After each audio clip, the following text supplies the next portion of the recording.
Hello and welcome to StateScoop TV. I'm Jake Williams. Today I'm with Eric Ellis. He's the Chief Technology and Innovation Officer for the state of North Carolina.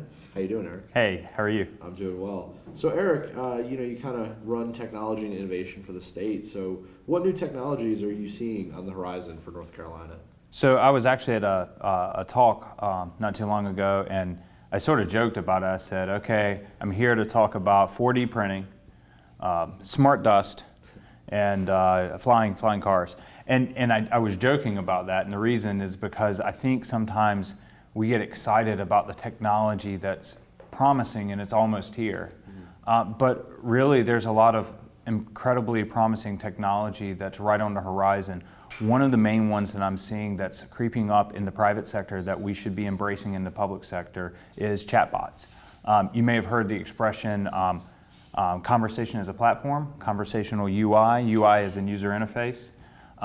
But 90% of the time we spend on our smartphones these days, we're actually spending on some type of text service. And so Facebook made a pretty good bet there, right? And so now you can order flowers through Facebook. I think the very obvious next signal there is for us to be ordering or asking and requesting government services through that same medium. That's great. How, and I've known you for a while now, how has your work on innovation and technology really advanced the way that your state solves problems? So it seems like common sense, right, to prove technology out. And somehow in the public sector, whether it's chain of command or culture, or somebody said no at one point and somebody took that to mean no for all of history beyond now. But the culture and the work of government seem to be, let's sit around the table and let's talk about things and I guess pontificate. And again, I've been in the state for 8 years. I was in the feds before that for 4. It seemed to be that there was a lack of practical hands-on experience with just primary research, independent, putting your hands on the equipment.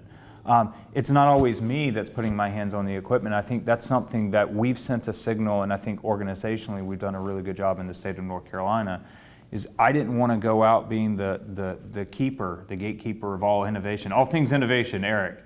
And I didn't want that. I want to see North Carolina succeed. And I know there's no way in 70-hour work weeks even that I can know everything and be everything. But I know we have some passionate state employees out there and some very gifted ones and smart ones. And if we start to do stuff like this, other smart and passionate people will join us. Mm-hmm. And if we can do that, then I think that's probably one of the fundamental things that we've left in the state from starting this innovation initiative is we've left a process that changed it from we're going to sit around to the boardroom table to thinking outside of that boardroom. So, sometimes we love to live in an ideal world. So if you had no constraints in your role at all, what would be the first thing that you do with technology? Yeah, when you think of no constraints, immediately in the public sector, you think of money. And it's funny, I wouldn't necessarily change that. We've been successful in the state of North Carolina without using funding to create our innovation center. I think sometimes constraints can be a good thing. I would change some major things, however, and the thing I would change is I wouldn't just want it to be North Carolina. I would want it to be nationally, globally. And when I say that, we've done that to a certain degree. We have a call through an association that we nationally have members in, and we actually have a national innovation call once a month. I want it to be more than a national call. I want it to be a national lab. And the same thing that I'm working on in North Carolina, that the state CIO in Illinois, or in Virginia, or New York, or California, or Washington, I want us all sharing so that we all have a common screen, literally in our innovation lab in our own state. Mm-hmm. And I know that the IoT project that Texas is working on, I can follow it. He can just tweet about the update, and we can follow it. And if I could change that, then I believe that would be the number one thing. I would want to see this blow up and see us all collaborating and not just states, cities. And when I'm trying to lead the effort in North Carolina to have cities come to the table, we're having IoT symposiums. We're having we're getting ready to have our 2 of a 5-part series. And I'm facilitating it, but at the end of the day, cities and counties are going to move a lot more quickly than we are in the state on some of this. And so I look at them as little innovation labs for us. They can prove out technology just like I'm trying to get our agencies to do it. Interesting. So, when we talk about technology and we talk about innovation, there are a litany of challenges that come with that. So how are you actively overcoming challenges to ideas like that, and how are you driving innovation? So a lot of times, especially with the chatbot idea, you'll hear me, I'll label myself as chatbot cheerleader.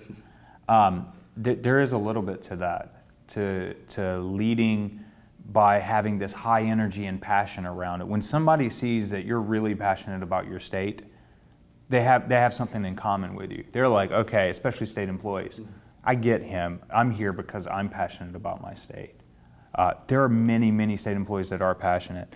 At the end of the day, they're people who've been in their jobs for a long time, people who have put their sweat equity in whatever it is that the current technology is that may or may not be outdated.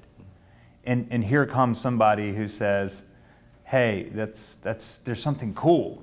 And as soon as they realize that something cool might be replacing their something cool, then there's friction. And there is a talent to getting buy-in. I don't think I've done it perfectly every time. I think you learn by falling on your sword a few times on that one. And in all honesty, I think I have learned, and I think all of us learn and embrace it more as we get better at communicating internally as a team. Breaking out silos, breaking them up is a big deal, because when we're all working together for one common goal, which is, again, helping citizens in our state get the services they need, that's a big deal, and I think we can all rally around it. So that kind of earlier statement of starting with, I'm another state employee just like you who wants to make my state better. Then at the end of the day, I have to work my butt off to learn as much as I can and to be as thorough as I can, so I don't latch on to just one technology, but I'm so comprehensive that when we're talking about it, I do serve a bit of an expert. That's outstanding. Last question for you. What's the end vision? If the dreams and the vision that you guys have in North Carolina, happen, what does that end vision for your state look like? And what's the biggest goal that you want to get done? So when you think of vision, when I think of vision, I think of this like in-state kind of thing, or at least a temporary in-state. I have 3 kids, wife, and I live in North Carolina. My vision is to live in a state where the citizens almost don't notice technology, yet it's impacting their daily life. And maybe they're at a park, maybe they're thinking while they're walking around they need to get their license renewed, whatever it may be.